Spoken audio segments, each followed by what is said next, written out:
예수님이 부활하신 부활절 예배를 오늘 드리게 되어서 하나님께 정말 진정한 영광을 돌립니다. 그런데 부활하신 예수님을 제일 먼저 목격한, 체험한 이가 누굴까? 바로 막달라 마리아입니다. 막달라 마리아가 부활하신 예수님을 제일 먼저 만났는데, 그러면 막달라 마리아는 어떤 사람인가? 굉장히 열정적이고 헌신적인 예수님의 제자죠. 근데 우리가 제자라 그러면 12제자, 주로 베드로, 요한 이렇게 남자들 알고 있는데, 사실은 예수님을 따랐던 제자 중에는 여자, 또 그 중에 이제 막달라 마리아가 제자 중에 제자입니다. 원래는 7 귀신이 들렸어요. 그래서 굉장히 고통을 받았는데, 귀신이 이제 예수님께서 귀신을 쫓아내서 고침을 받고, 이제 그다음부터 이제 예수님을 따르게 됐죠. 거기가 어디냐면 갈릴리입니다. 근데 갈릴리부터 예수님의 쭉 이 전도 활동이 계속되는데, 그 마지막에 예루살렘으로 오시잖아요. 그래서 예루살렘까지 막달라 마리아가 함께 했고, 그리고 예수님의 생애의 마지막은 십자가에서 처형당하는 거죠. 골고다 십자가에서. 그때도 보면 이 막달라 마리아가 현장에 있었어요. 예수님의 어머니, 이모, 글로바의 아내 마리아, 막달라 마리아, 거기 있었다 그랬거든요. 그럼 베드로는 있었느냐? 베드로는 없었죠. 근데 12제자 중에 한 사람, 요한이 있었고, 그리고 이제 나머지 여자들인데 그 여자 중에 막달라 마리아가 있었다. 그러면 막달라 마리아는 그 처형당하는 현장에도 있었고, 그리고 예수님을 장례 지냈잖아요. 누구의 무덤에다가요? 아리마다 요셉의 무덤을 빌려서 장례를 지내죠. 근데 그 장례를 지낸 그 무덤에 또 찾아가는 이가 막달라 마리아입니다. 그래서 오늘 요한복음 20장 1절에 이렇게 기록합니다. 안식 후 첫날 일찍이 아침 어두울 때에 그랬습니다. 그러니까 금요일 날 십자가 처형 죽으셨다. 그래서 이제 아리마다 요셉의 무덤에다가 예수님 장례를 지냈죠. 그리고 토요일이 지났죠. 토요일은 안식일이잖아요. 근데 이제 그 안식 후 첫날이니까 우리 시간으로 주일 첫날 일찍이, 그러니까 일찍이라는 얘기는 아마도 해가 뜨기 전 같아요. 그래서 이제 그 무덤에 가니까 여명, 날이 이제 밝아지는 그런 아주 이른 시간이라고 보겠습니다. 막달라 마리아가 무덤에 와서 그랬죠. 막달라 마리아는 이 무덤에 왜 방문을 했을까요? 유대인들의 장례 관습에 의하면 죽은 사람의 혼은 3일 정도 머문다 하거든요. 그래서 3일 동안은 그 죽은 자의 시신에다가 향유를 붓고 이렇게 해요. 그러니까 이제 이러한 책임을 하기 위해서 막달라 마리아가 여기에 방문을 했다, 이렇게 보겠습니다. 근데 이제 이런 새벽에 온 걸 보면 두 가지가 되는데, 하나는 예수님을 너무나 많이 사랑하고 생각하기 때문에, 그래서 이제 안식일이 지났으니까 안식일에는 움직이지 못하잖아요. 그래서 안식 후 첫날 일찍 눈 뜨자마자 새벽에 그냥 깨가지고 달려왔다, 이렇게도 볼 수 있겠고, 또 예수님의 처형이 굉장히 안 좋은 정치범으로 처형이 됐죠. 그렇기 때문에 그 예수님을 적대시하는 무리들이 지금 굉장히 살벌하잖아요. 그래서 혹시 또 여기 들키면은 해를 당하는 게 아닌가, 뭐 이런 생각에 일찍 왔을 수도 있다 그럽니다. 어쨌든 간에 마리아는 그 귀신 쫓겨나고 나서부터, 치유되고 나서부터 이제 예수님을 진실히 따랐고, 그리고 이제 처형당하는 십자가까지 목격을 했고, 그리고 이제 예수님의 무덤에다가 또 첫날 와서 찾아왔고, 이렇게 됐다. 그러니까 막달라 마리아는 정말로 진실한 주님의 제자였다. 근데 제자 중에 보면 가룟유다는 예수님을 은30에 팔았죠. 너는 차라리 태어나지 않았으면 좋을 뻔했다. 그런 제자가 있었고요. 베드로는 어떠냐? 베드로는 예수님 모른다고 부인하고 도망갔어요. 나중에 이제 회개하고 돌아오긴 했지만 한때는 예수님 모른다고 등 돌렸던 베드로도 있고요. 그런데 이제 아리마다 요셉은 숨은 제자라. 그래서 예수님의 장례를 지내는데 내가 준비한 무덤이 있으니까 그거 쓰십시오 라고 내놨던 그런 제자도 있긴 해요. 근데 마리아를 볼 것 같으면 마리아는 처음부터 끝까지. 그리고 제일 험한 게 뭐냐면 십자가 처형당하는데 함께 했다고 하는 것은 굉장히 위험한 일이거든요.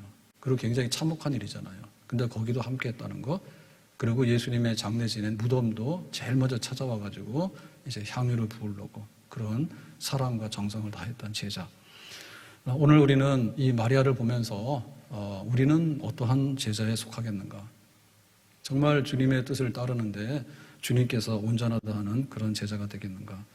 부모나 형제나 자식보다 나를 더 사랑해야 된다. 부모, 형제, 자식을 미워하지 아니하면 내 제자가 될 수가 없다. 죽은 자들은 죽은 자들이 장례 지내게 하고 하나님의 나라를 전파하도록 해라. 손에 쟁기를 잡고 뒤를 돌아보는 자는 하나님 나라에 합당하지 아니하리라. 나를 따르려거든 자기를 부인하고 자기 십자가를 지고 나를 좇을 것이니라. 나는 선한 싸움을 싸우고 나의 달려갈 길을 마치고 믿음을 지켰으니. 바울도 한때는 핍박자였잖아요. 근데 다메섹 도상에서 회심하고 나서 로마를 보리라. 이방인에게 복음을 전하는 사람이 되리라. 그 사명에 충성을 다했지 않습니까? 오늘 2020년 부활절 주님 앞에 우리가 모였습니다. 나는 예수님의 제자인가? 아니면 베드로처럼 도망가는 사람인가? 아니면 가룟유다처럼 예수님을 판 사람인가? 십자가 최형장까지 따라가고 무덤까지 따라갔던 마리아처럼 열정과 헌신으로서 처음부터 끝까지 주님을 섬기는 참된 제자, 우리 부활절 아침에 이러한 제자가 되기를 주님께서 원하시는 줄로 믿습니다. 자, 그런데 이제 마리아가 이렇게 그 예수님을 따랐던 진짜 제자 중에 제자였다, 이렇게 보겠는데, 그런데 마리아에게도 슬픔이 있었습니다. 마리아 신앙에도 한계가 있는데 11절 말씀에 가서 보니까 이렇게 말합니다.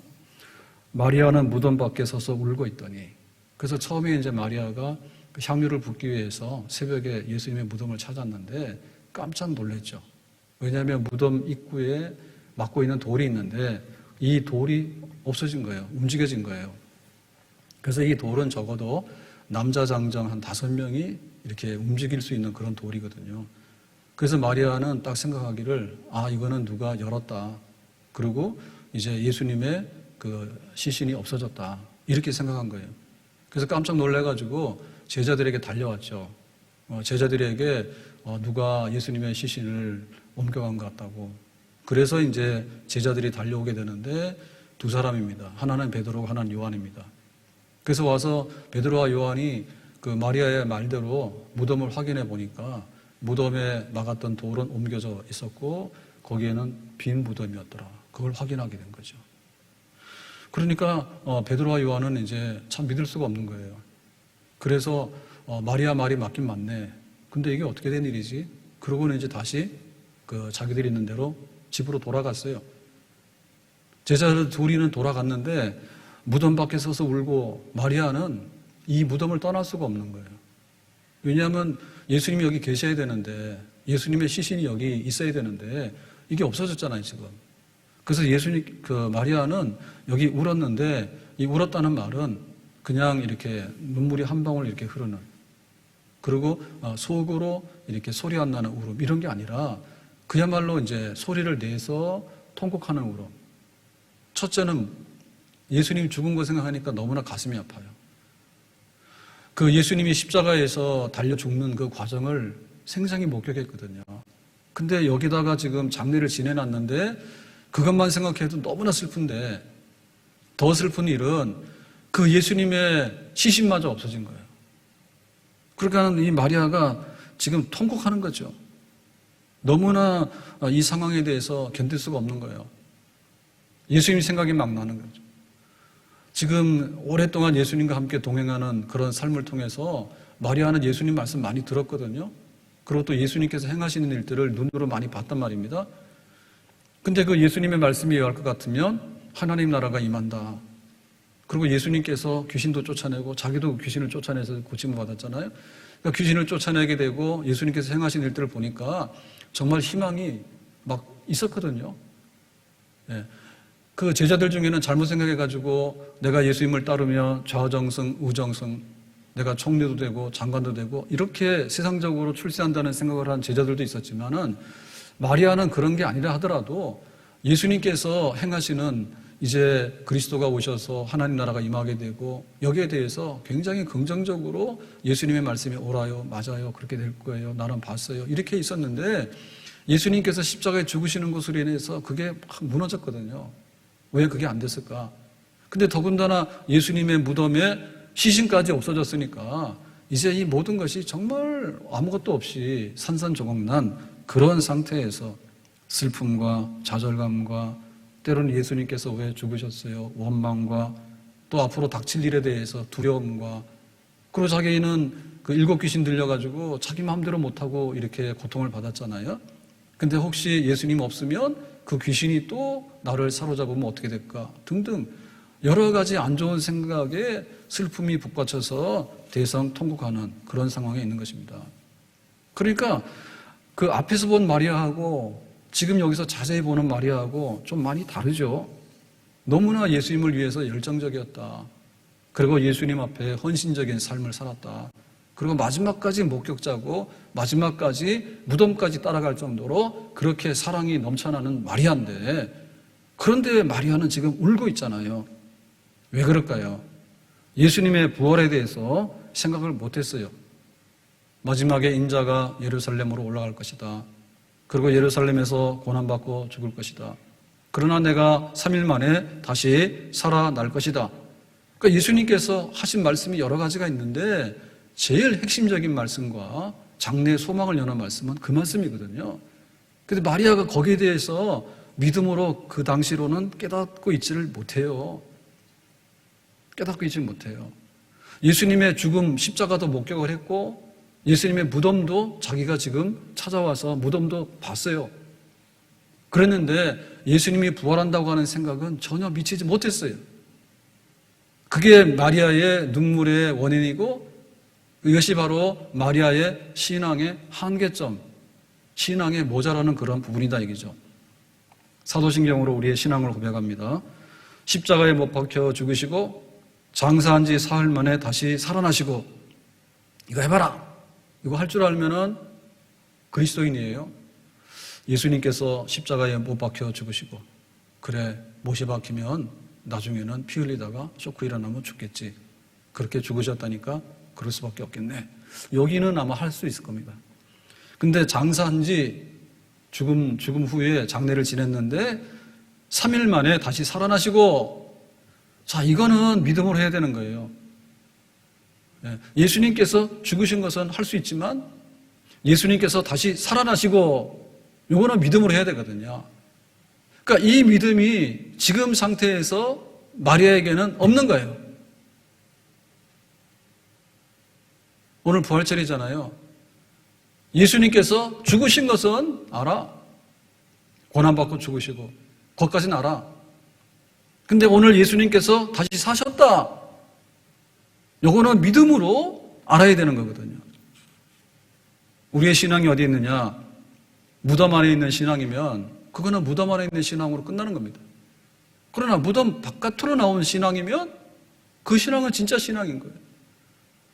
예수님의 죽으심은 우리의 죄를 대신하심이고 죄값을 지불하시는 사건이고, 우리가 뭔가 물건값을 지불했으면 완납됐다고 하는 영수증을 받아내야 되잖아요. 완납됐다고 하는 영수증이 죄 없으니까, 죄가 있으니까 무덤이 죽음이 삼킨 것이고, 죄가 없으니까 무덤이 입을 열고 죄 없으니까 이제는 풀어줄 수밖에 없는, 그게 바로 예수님의 다시 사심이 되겠죠. 그러니까 진정한 신앙은 뭐냐면 예수님께서 날 대신해서 죽었다는 것도 신앙이지만 진짜 신앙은 예수님께서 나를 위해서 다시 살아나셨다라고 하는 예수의 부활을 믿는 것이 진짜 신앙이고 여기에 구원이 있는 줄로 믿습니다. 종교와 기독교의 차이가 뭐냐? 오늘 본문은 요한복음 20장이거든요. 요한복음 19장까지는 예수님의 이야기, 예수님의 행적, 예수님의 죽음까지를 말하는 거예요. 이거는요, 다른 종교에서도요, 얼마든지 있을 수 있는 거예요. 근데 요한복음 20장 예수께서 부활하셨다. 이게 있기 때문에 기독교입니다. 이게 차이점입니다. 성인 죽을 수 있죠. 부처도 죽을 수 있고 공자도 죽을 수 있고 예수님도 죽을 수 있죠. 그런데 종교하고 기독교하고 차이가 뭐냐라고 할 때 다시 살아났다는 얘기는 세상에서는 찾을 수가 없어요. 어느 성인이 죽었다가 다시 살아났으며 어느 교주가 죽었다가 살아났느냐. 교주도 많죠. 그렇지만 죽었다가 살아난 교주는 없습니다. 하나님의 아들 예수님만이 다시 사셔서 우리의 진정한 구주가 되시는 줄로 믿습니다. 그러니까 예수님의 다시 사심을 믿는다고 하는 얘기는 뭐냐면 내가 진정한 구원에 이른다 그런 믿음을 가지고 크리스찬이 된 건데 예수님께서 우리를 구원해 주시는 것에 실상이 아닌 것 중에 이런 건 아닙니다. 우리에게 실용주의, 나에게 도움을 주는 것. 우리가 이것 때문에 예수님을 믿는다 하면 우리의 구원은 온전한 구원이라고 보기가 어려워요. 왜냐하면 이익이라고 하는 것은요 왔다 갔다 하는 겁니다. 이번 주 수요일 선거를 해야 되는데 사전 선거 많이 했죠. 저도 했습니다. 선거도 하세요. 그런데 이 선거라는 것도 그렇잖아요. 막 상황에 따라서 달라요. 뽑아놓고도 후회하는 경우도 있고 안 뽑아놓고도 후회하는 경우도 있고 이런데 정말 시시각각입니다. 정치에 대한 평가라는 것이 온전한 저울이 되기 참 어렵거든요. 그래도 이게 제일 나은 것보다 하는 거죠. 우리가 물건을 사는데 막 이렇게 경기가 안 좋고 그러면은 굉장히 싸게 막 팔아요. 그러면 가서 사면 되는 거예요. 근데 굉장히 희귀하게 되면요. 막 올라가는 거예요. 옛날에 쌌던 게 코로나 때문에 뭐가 없어지고 그러면요. 막 폭등해서 막 올라가고 이렇게 됩니다. 그러니까 이거는 고무줄 같거든요. 그러니까 내가 행복해져야 되는데 좀 행복해질까 안 해질까? 내가 이익을 봐야 되는데 좀 이익을 볼까 안 볼까? 만약에 이 문제라고 한다면 예수님의 부활은 필요가 없는 거죠. 그냥 예수님께서 적당히 잘해주시면 되지 왜 죽었다가 다시 살아나신 걸 해야 되냐. 그래서 나의 구원이 이 물질의 문제라든지 실용주의의 문제라든지 혹은 내 삶에 조금 보탬이 되는 거다. 그런 건 아니다. 다시 사셔야지 근원적으로 사망을 이기게 되고 다시 사셔야지 우리가 하나님 앞에 아버지라 부를 수 있게 되고 하나님의 자녀가 될 수 있는 것이고 죄와 사망에서 풀어났기 때문에 그 다음에 우리가 이익도 보는 것이고 그 다음에 유익도 보는 것이고 우리에게 행복도 오는 그런 열매를 얻게 될 줄로 믿습니다. 또한 예수님의 다시 사심이라고 하는 것은요 우리의 도덕주의의 한계를 뛰어넘는 사건이에요. 우리가 착하게 살아라, 선하게 살아라, 마음 편하게 살아라 그게 좋죠. 그렇지만 착하다, 선하다, 마음이 좋다라는 얘기도 굉장히 상대적이거든요. 그리고 그걸 한다 하더라도 결국에 가서는 우리의 사망과 우리의 근원적인 문제는 해결이 안 돼요. 나쁜 사람만 죽는 게 아니라 착한 사람도 죽는 거고요. 그래서 도덕주의 그 이상 혹은 실용주의, 물질주의 그 이상 그 뭔가 구원의 본질에 이르러야 되는데 너희가 흙으로 만들었으니까 흙으로 돌아가라. 그러면 우리는 흙으로 돌아가지 않는 것이 뭐고 다시 사는 것이 뭘까? 우리가 하나님께서 만드신 하나님의 자녀인데 이제 죄를 지어서 마귀의 종이 되고 끌려다니는 신세가 됐는데 어찌하면 하나님의 자녀로 근본적으로 돌아가게 될 것인가? 이런 얘기는 예수님께서 십자가에서 죽으심으로 우리의 모든 죄를 다 해결하셔야지.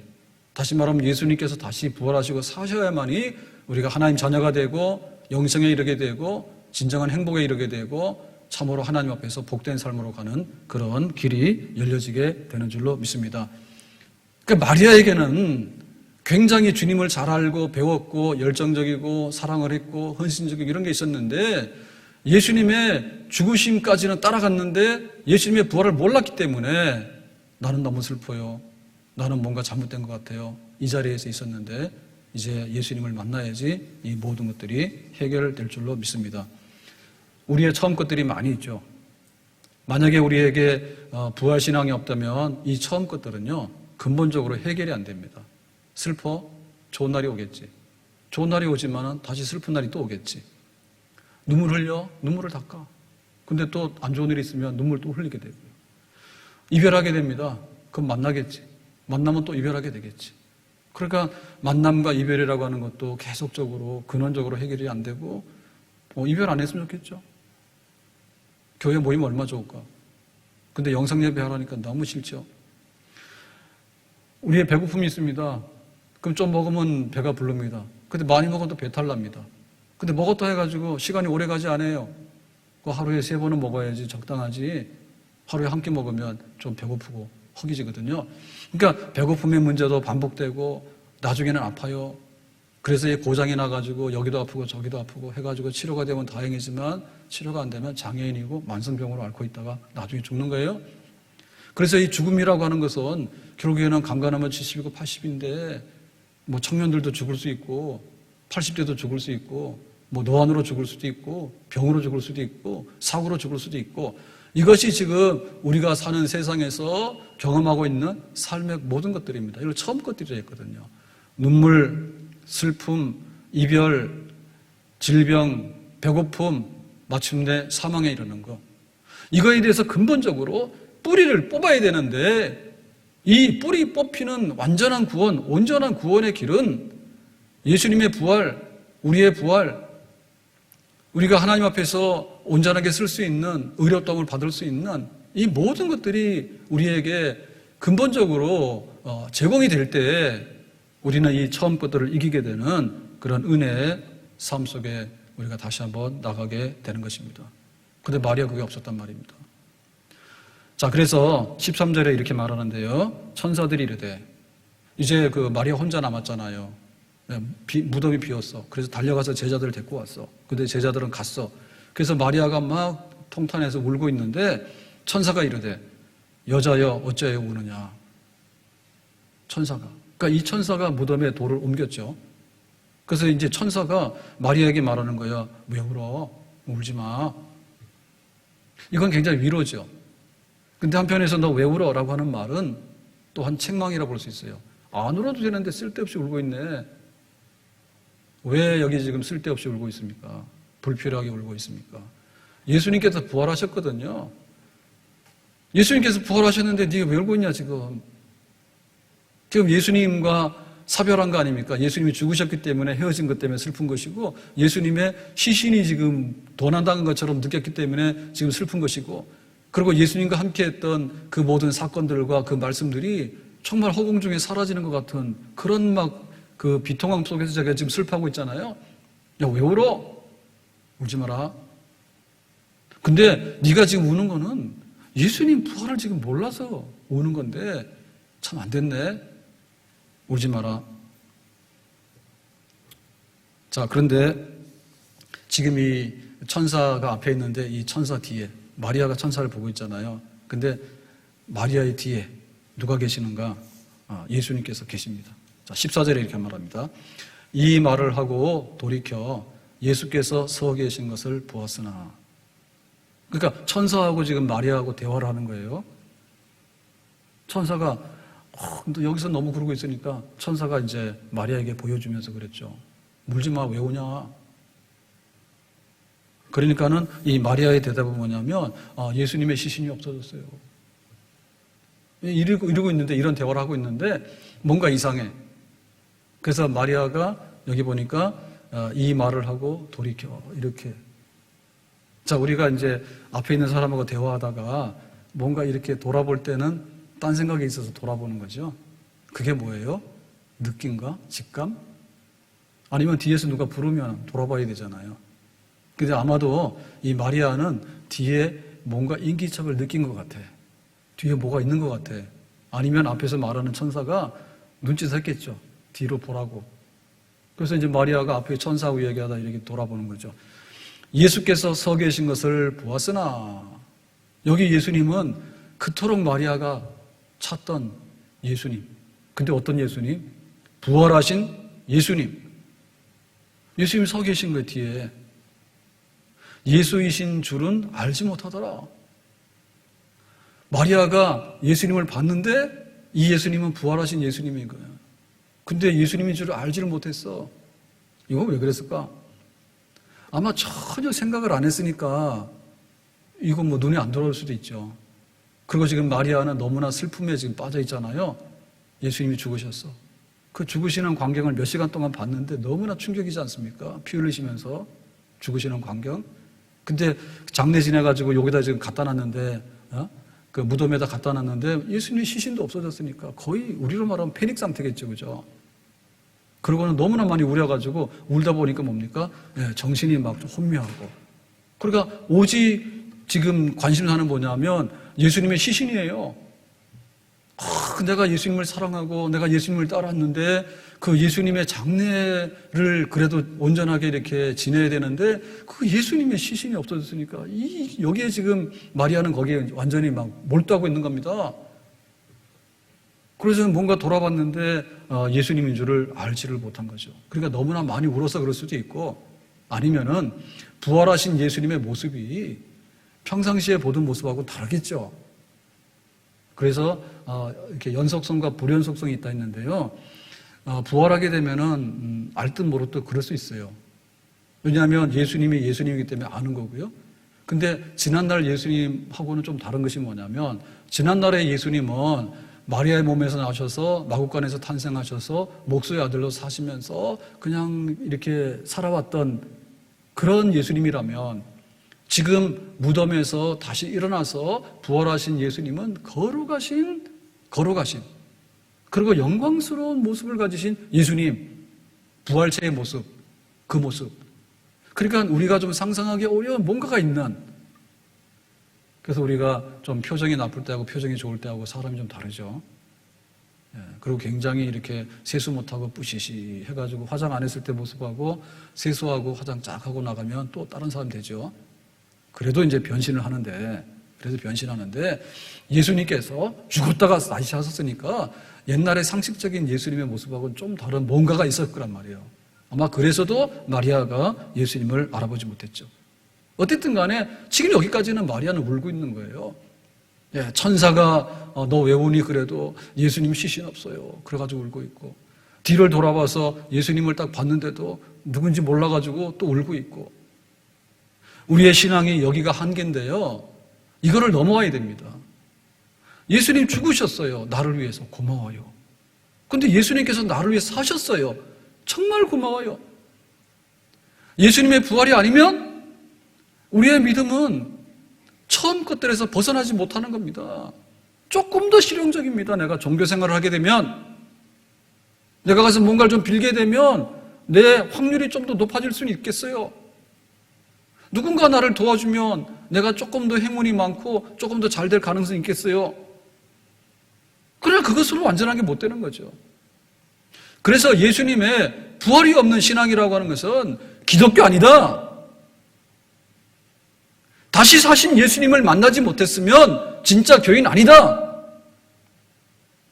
나를 위해서 죽으신 분이 있으면 고맙긴 하지만 나를 위해서 사신 분이 있어야지 내가 이 처음 것들을 다 완전하게 이겨내고 갈 수 있는, 예수님은 진짜 구원자가 되시고 우리는 예수님의 이름으로 진짜 구원받은 성도가 되는 줄로 믿습니다.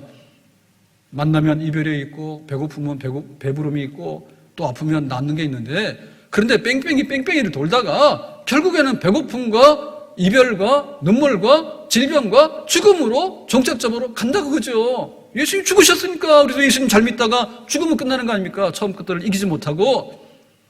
근데 예수님께서 3일 만에 부활하셨다는 얘기는 이제는 눈물도 없고, 이제는 고통도 없고, 이제는 질병도 없고, 이제는 이별도 없고, 이제는 아픈 것도 없고, 이제는 사망도 없는, 사망이 올지라도 3일 만에 이기신 그 생명의 이 모든 것들을 주시는 예수님으로 우리 앞에 계시기 때문에 다시 사신 예수님 안에서 우리가 그 예수님을 만나야 될 줄로 믿습니다. 15절에 보니까 이렇게 말합니다. 예수께서 이르시되, 마리아가 예수님을 봤는데, 돌아서서 봤는데 모르는 척 하니까요, 예수께서 이르시되, 이제 뭐예요? 말씀하시는 거예요. 여자여 어찌하여 울며 누구를 찾느냐 하시니. 왜 울어? 울지 마라. 누구를 찾고 있어? 예수님께서 이 말씀하시는 거예요. 마리아가 대답합니다. 그는 동산지기인 줄 알고 이르되. 그러니까 예수님하고 대화를 하는데 예수님인지 몰라서, 부활하신 예수님인지 모르고 꿈에도 생각 못하는 거죠, 지금 자기는. 그래서 동산지기, 여기는 지금 뭡니까? 아리마대 요셉의 무덤을 빌렸잖아요. 그러니까 동산의 그 굴의 무덤에, 부잣집 무덤입니다. 그 무덤을 관리하는 동산지기, 관리인. 왜? 지금 이 이른 새벽에 여기 와가지고 지금 여기 와서 있는 사람이 아무도 상상이 안 되잖아요. 그러니까 이 동산지기 아니겠는가라고 생각하면서, 혹시 당신이 여기에 있는 예수님의 시신을 옮겨갔으면 내놓으라고. 내가 주님을 얼마나 사랑하는데 정말 주님의 이 시신조차라도 훔쳐가가지고 잊어버려가지고 이렇게 되면 나 안 된다고.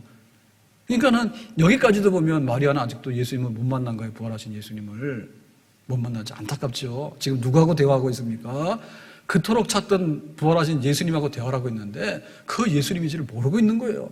동산직인 남자하고 지금 대화를 하고 있는 거예요. 나는 예수님 시신을 찾아야 돼요. 이거 누가 훔쳐갔나요? 그 당시에 보면은 그 예수님을 십자가에 죽였기 때문에 굉장히 적대적인 세력들은요, 어쩌면은 예수님의 시신조차도 다 없애려고 가져갔는지 몰라요.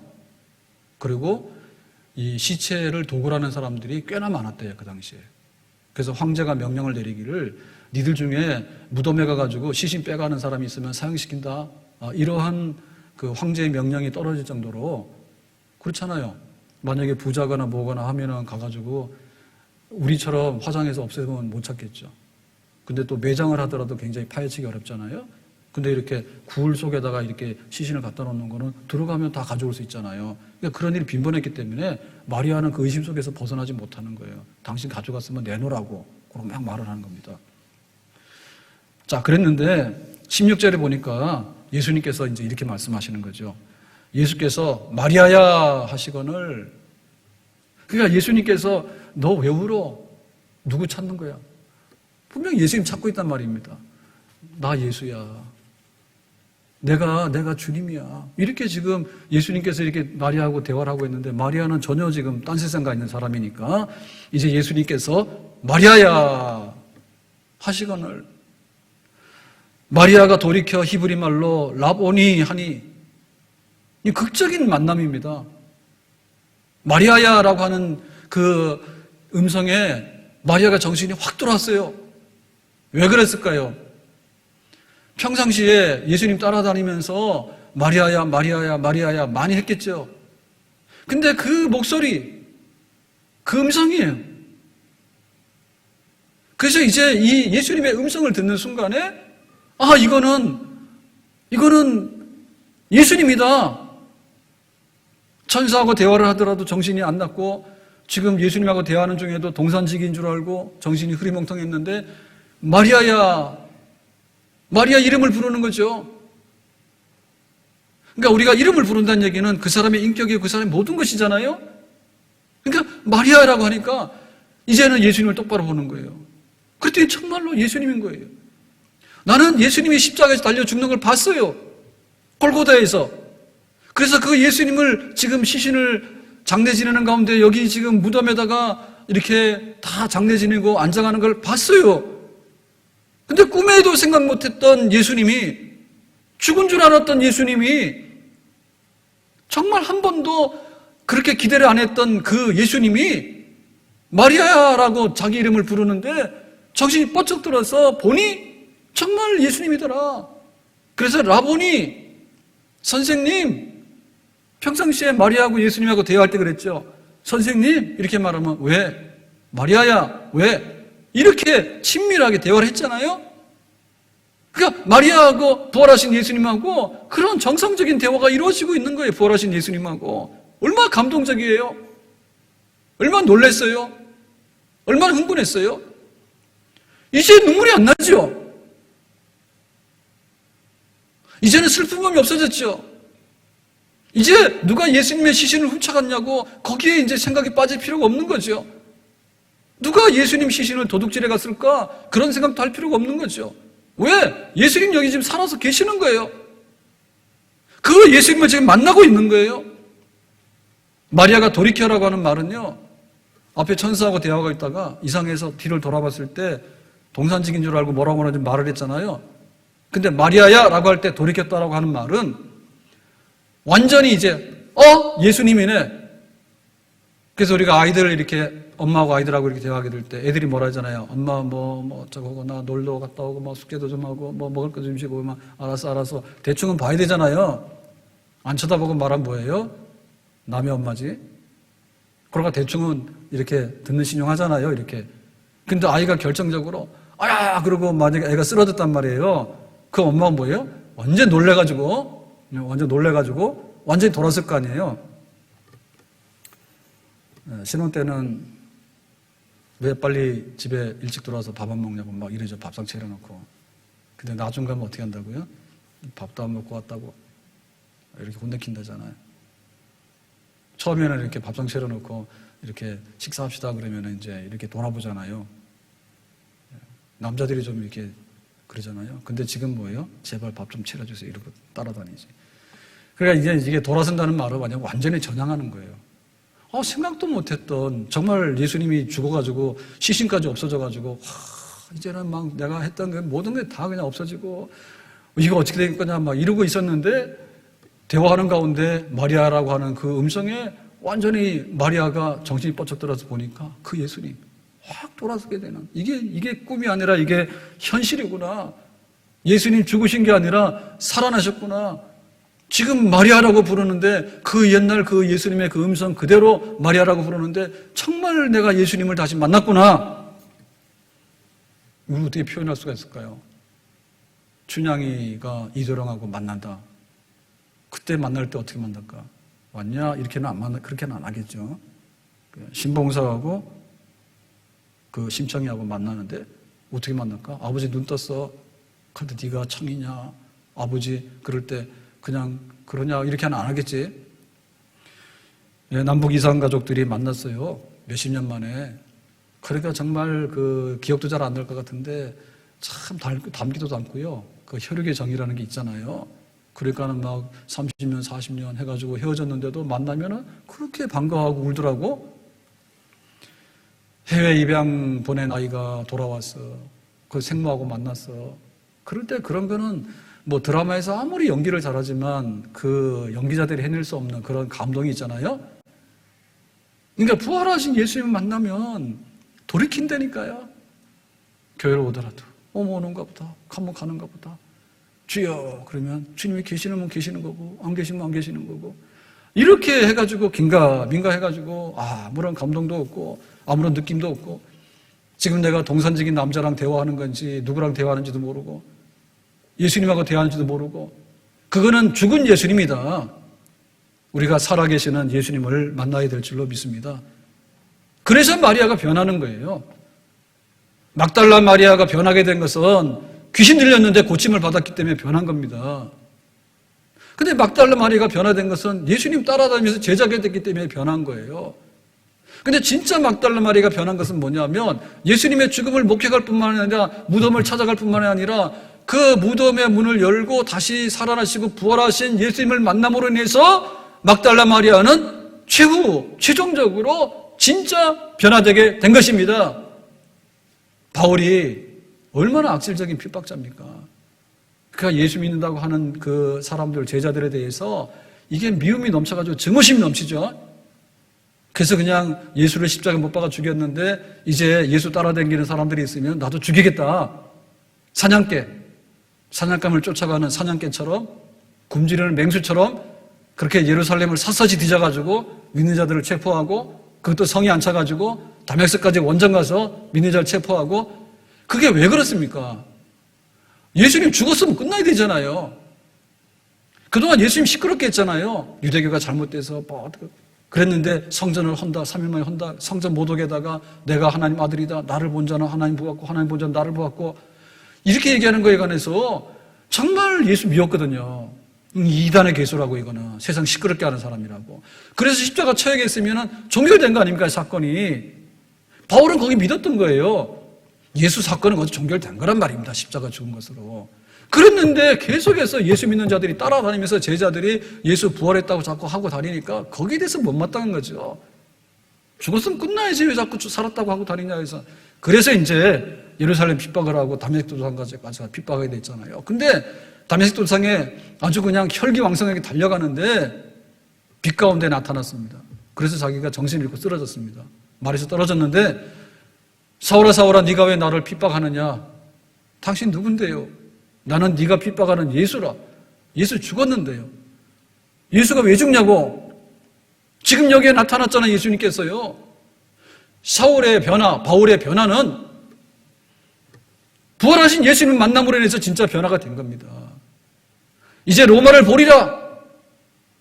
이방인을 복음을 전하는 자가 되리라. 그 난폭했던 바울이 변화될 수 있었던 것은요, 부활하신 예수님 때문에 자기가 알고 있는 모든 지식이 뒤집어진 거예요. 예수님 부활하셨구나. 그럼 예수를 믿어서 죄 사함 받는 것이 맞구나. 세상 죄를 지고 간 하나님의 어린 양이 우리를 구원하는구나. 내가 지키는 율법으로 되는 것이 아닌 것을 알게 된 것이죠. 나의 종교적인 생활로 구원이 이루어지는 것이 아닌 것을 알게 된 것이죠. 부활하신 예수님을 만나게 되면 내가 변합니다. 부활하신 예수님을 만나야지 내 삶이 진실로 변하는 거예요. 사나 죽으나 주님의 것입니다. 바울의 에베소에서 폭동을 만나게 되는데 그때 이제 마음의 사형 선고를 받은 줄 알았어요. 그랬는데 뭐라고 했는가 하면 죽은 자를 다시 살리시는 주님을 의지하여 그 폭동의 순간에 하나님께서 피할 길을 열어주셔가지고 다시 살게 되는 거예요. 주님이 부활하셨다. 예수님이 좋으시겠네. 나는 지금 배고프고 나는 지금 병들었고 나는 지금 실직이고 우리는 지금 코로나 때문에 난리인데 예수님 부활하셨겠네. 혼자 좋으시겠다. 이건 아니죠. 예수의 부활은 우리의 부활이에요. 예수의 승리는 우리의 승리예요. 예수님의 영광은 우리의 영광인 거예요. 부활을 믿는 자가 무엇이 두렵겠느냐? 살아도 주를 위해서 살고 죽어도 주를 위해서 죽고 죽어도 영광이 되는 것은 우리에게 산다고 하는 미래의 소망과 영생에 대한 약속이 있기 때문에 우리가 그렇게 살게 되는 줄로 믿습니다. 내게 능력 주시는 자 안에서 내가 모든 것을 할 수 있다. 내게 능력 주시는 주님이 누구냐? 옛날에 갈릴리에서 옛날에 그 예루살렘에서 이렇게 많은 일을 하시다가 돌아가셨는데 지금은 아무런 상관이 없다. 그런 역사적인 과거의 예수님 같으면 우리하고 아무런 상관이 없는 거죠. 다시 살아나신 예수님은 언제나 어디서나 우리가 어떤 일을 당하든지 간에 부활하신 주님께서 오셔서 치유하시고 우리에게 말씀하시고 우리에게 양식을 주시고 우리에게 소망을 주시고 우리의 갈 길을 제시해 주시고 어떻게 살 것을 말씀하시고 너희는 땅끝까지 가서 복음을 전하면서 주님의 나라를 전파하도록 하라라고 하는 그 말씀 앞에서 우리가 살게 되는 주님의 부활이 있기 때문에 우리는 부활하신 주님과 함께 내 삶을 맡기고 주님께서 주신 사명을 붙들고 살게 되는 진정한 그리스도인이 될 수 있는 줄로 믿습니다. 2020년도 부활주일은 잊을 수 없는 부활주일 같아요. 왜냐하면 코로나 바이러스가 가져온 사망과 염려와 근심과 모든 것에 대한 눌림. 그렇지만 예수님께서 부활하셨다.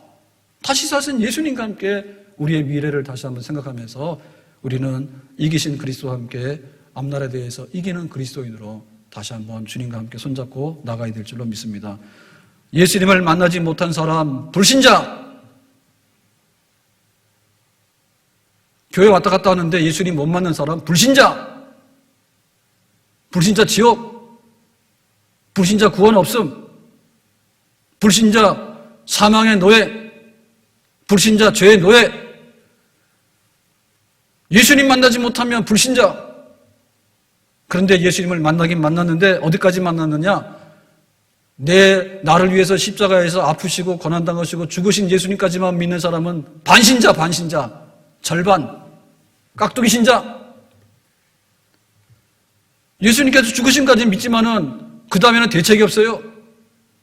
예수 믿어서 으쌰으쌰합니다. 예수 믿었으니까 착하게도 살아보고, 예수 믿었으니까 열심히도 일해보고, 예수 믿었으니까 직장 가서도 다시 한번 해보고, 예수 믿었으니까 예수님의 이름으로 사업도 해보고 하는데 예수님 죽으셨으니까 너도 죽어서 끝나는 거야. 그래서 이익이 안 되면 나도 기독교인 땡 졸업 종치입니다.